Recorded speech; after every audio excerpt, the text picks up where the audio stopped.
te toi whaafelo I atu I lau whaafonga anga I le nei tae au ma lo le folau, alo mai o tala o le nei fo I aso lulu. O lea whaatoa whaalau I lo le My COVID Record website I le tae au nei, ai toi poloka. O le upenga te whailangi le My COVID Record, o I o lo o mawhai ona whaatalo sa ngai tangata ki ui mua latu tusi po o pasi, e faamaonia ai wa umatu I lua, peitai. O le toa tele o tangata na anga I lunga le website I le tae au nei le mafu anga I le o toi o lai. Te ane le fitu wa tali mai le system, too many requests ma e taane lava le valu, e le o yeise swinga. O vaccine passes nei e wha o ngai ma whai ona whioa I le lumana I mo tangata wa umatu I lua o COVID, ai maisa le traffic light system forward o tapena. Pe ona saunola min style COVID Chris Hipkins, o le so wa ma whai ona wha atalo sanga I na ye I lato wa whai atu I le vaccine passport. I lunga le My COVID Record, ma a mai o le a email I sa o mai ia te oe mai ma whai ona teo digital I le telefoni be print foi. Ua whautua I nei tangata e ono sa ia toi tau ma whai I isi aso I luma, ina ia tu I titi ai le to a tele e a ngai uma I lunga le system I le taimi e tasi. O le system o whaalawi loa I le so, e ma whai ona whai mai ai le lua se lau certificates I to tonu o le se kone. O le so o toe fo iei whanau a onga Aukilani wha apea se vaenga wai kato e a o onga I potuaoga. Mo Aukilani lava ia, o lea ua tolu le leima asino o tapu I le sa o le dauta, ma o le so lea wha ato ato e fo iei whanau a onga o vasenga tasi e o oi vasenga se fulu, e se ile se fulu tasi se fulu tolu, lea na mua mua e. I reporti o le toa tele e le o toe fo I potuaoga ona o le mautonu lava I le pipisi o le faamai o lo iai, ma ele o tutusa le toe fo I a onga I le so. Au SSA aso a onga mo vasenga ta itasi mo a onga tūlanga lua. O loo whaamalo sia le tatau ona whai o uwhi whafonga a whanau mai le vasenga whae a nga ilunga. Tatau ona tausi le vā maleisi tangata. A toa ma le tau ma whai e wha o ngāno fuanga ta alaelai e le ma whai ai. Ona tau fiofile ea I tutonu o potu. Ma ue talafoa nisi wa onga lo o tu lava le whaitalia I mātua e filifili ai pe a vatu whanau ia onga pe wha a wau mai pe le whale. I tala le Herald o lo o moli mawele to a tele o pule a onga Aukilani. O se whai unga le leile to ea e wa onga se I fe soa soania I mawhau wa whanau wa levo na tau fiofit whale. Ma o le to a tele o a onga e le o atu umawasenga I le so. Ai o lo o awa wa I e tusa ma le tala sanga le malo e whaatapu la ale fuainumera o whanau e a o onga I le aso.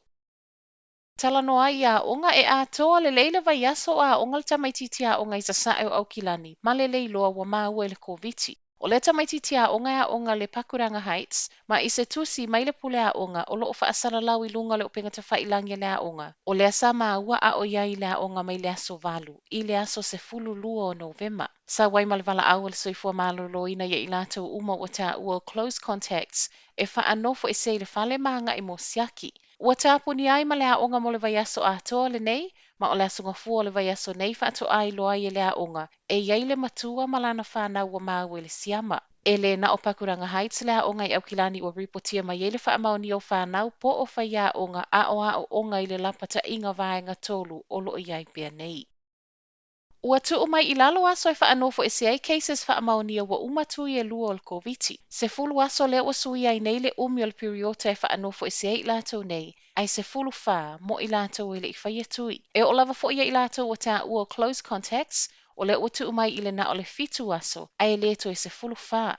A o close contacts e le ini tui, faanofoesea mo le se fulu aso. I tala mai le soifua maloloina e le o a fia I le suinga tangata o a inga o lo nonofo faatasi ma cases faamaonia. Ona o le maua lunga o le tūlanga lamatia o le maua le faamai. So no le min stala ngolango le soifua maloloina Asia Veril, e titi le awanoa e mawhai e ona pipisi atu isi tangata le faamai. Mai tangata wa umatui pui pui e lua. Ma oso o se tasi fo I tu ua le faanofoesea, e te tauna le aini a unga le fulu e mawai, ma fo I mai siaki e neka te le COVID. O le aso safa to a umatu le ana amatalo I ai fo I le suinga mo pase se faanofoesea taunu umai atu nu umamau. Le usuia mai le lua vai aso I le na o le tasi. O le Faapuupuu o le piriota faanofoesea cases wa umatu I le COVID, na amata faatata mai le masina taluai, ma e aloa ia I le aso lua. Tala faaiu, a o popole ni usila le pipisi le COVID, ua faamawina le to a tele o pepe fananau po le lockdown baby boom. I faamaumaunga le Stats New Zealand e o mai ia se te mau le tausanga nei. Faamawina le faatupula I o pepe fananau faatusa le piriota lava le etasi o le tausanga taluai. 5 afe tolu se lau valu se fululua pepe fananau I totonu o le tausanga faauma I le masino o se te mo le tausanga nei. Ma ualua I ilunga mai le 5 afe fitu se lau 5 o le 2 afe 2. Faato ato e alu le ilunga I lea fuainumera talu mai le tausanga I 2 afe se 5. A o faapopo ai la pepe fananau. Ua Siitia I fo'i ma le fuainumera o tina o onga I vasenga faalea o onga mo tina maitanga I le valu pasene. I tangata maliliu, o le afo ina nga ilunga le tolu sfulfa afe 5 se lau fitu valu, mai le tolu se fululua afe 1 se lau fitu se fulu o le tausanga talu ai. O tala nao le tae au, manuia le nei aso.